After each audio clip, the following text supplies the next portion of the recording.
Good morning, afternoon, or evening, North Parkers and beyond.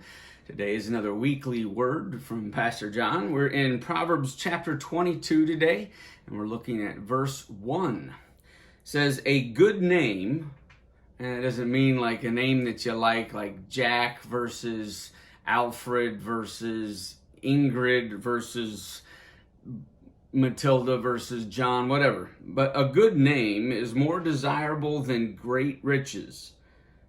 To be esteemed is better than silver or gold. So once again, the proverb sets it up in this parallel structure.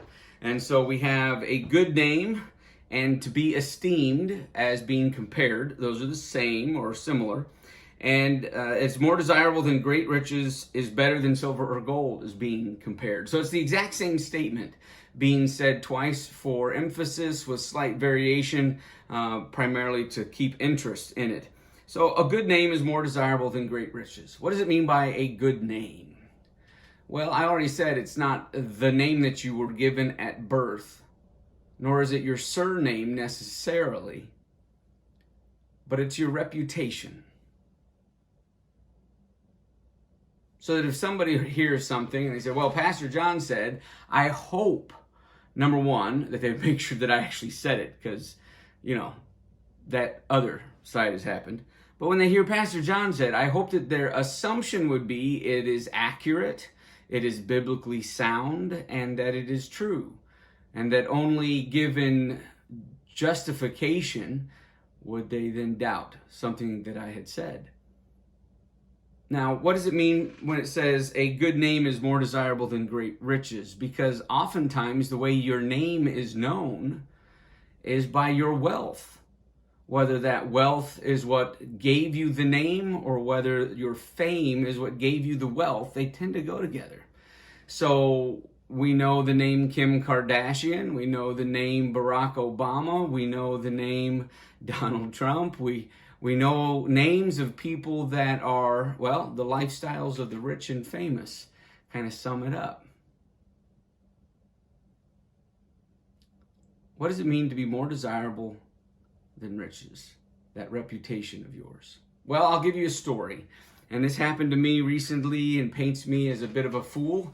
And so that's probably a good thing. But my father-in-law and mother-in-law come up for the summer and they stay with us here. Well, actually, they have a camper in the campground here in Cuba and they stay with us. And they brought up their bass boat this time. And it was incredible. I spent so much more time on the lakes, Cuba Lake and Rushford Lake this year than I have 16 years combined. We've had a blast. And I was out on the boat and 150 times. Trolling motor up, motor on, let's go to the new spot, trolling motor down, let's fish, and all the time. And my wife had called and we needed to head in from fishing and I wanted to catch another bass, so I said, we'll leave within 5 minutes. And so there was 2 more spots that I saw that looked fishy. And if you know what I mean by that, they looked fishy, they were crying to be fished. And so the second one of those I hit, and sure enough, got a nice smallmouth bass, got it into the boat, got it off the hook, threw it in, and I said to my friends, okay, we got to go. We got to leave within 1 minute. And so I'm making sure the seats are snapped down, making sure the rods are stored in the rod storage, that the tackle's being put away, the deck is clear, everybody's in their seat, let's go! And I hit the big motor to go meet my wife and kids so we could jerk them around the lake on the tube. And we got splashed in the face, and it was because for about 3 to 5 seconds, we were running that 200 horsepower motor with the trolling motor down.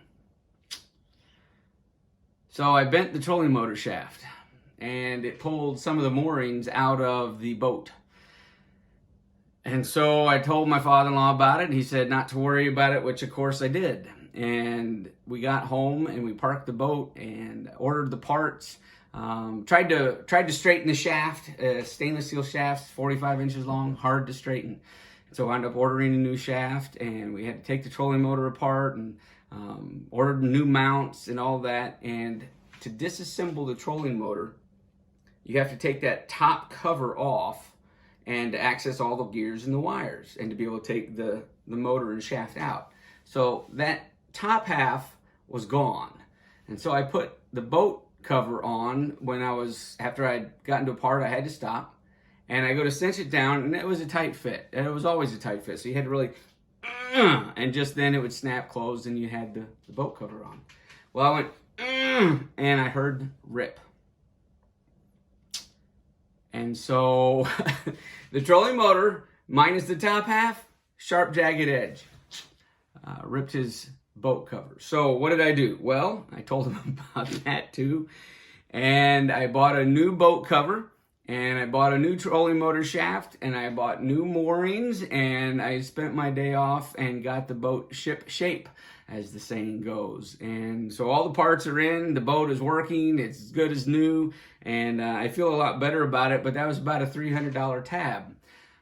A good name is more precious than great riches. So what is it that you do when you're given options? When somebody gives you a way out, when you don't have to pull the wallet out, do you do the right thing? I certainly hope you do. Do you leave a generous tip when you've had a good waiter or waitress? Or do you feel like, well, that's not obligatory, I don't have to, so I'm not going to? What do you esteem more? Your reputation or the money in your pocket? God cares more about your name.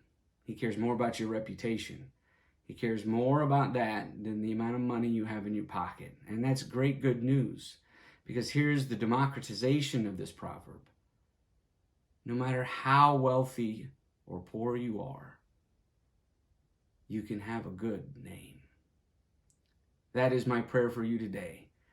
That more than chasing after the almighty dollar, you would make sure that your name is sterling, whether you have any sterling silver or not.